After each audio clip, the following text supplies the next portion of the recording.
Ղարաբաղի հարցը չի լուծվել, Նիկոլ, բացառապես այն պատճառով, որ քո նման առավելապաշտ հայ ղեկավարները մերժել են խաղաղության միակ հնարավոր պլանը, որը նախատեսում էր Լեռնային Ղարաբաղի կարգավիճակի առկախում,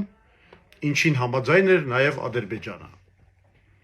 Միակ տարբերությունն այն է, որ Ռոբերտ Քոչարյանն ու Սերժ Սարգսյանը գոնե բանակցում էին, իսկ դու 2019-ին մերժեցիր անգամ բանակցությունները, տանելով Հայաստանը դեպի կործանարար պատերազմ։ Քո իսկ խոստովանությամբ դա արեցիր, Արցախը զոհաբերեցիր, Հայաստանի ողնաշարը ջարդեցիր, որովհետև ունեիր Ադրբեջանի հետ հաշտվելու և Թուրքիայի հետ երկխոսելու ռազմավարություն։ Հիմա ով է ծառայել օտար երկրների շահերին։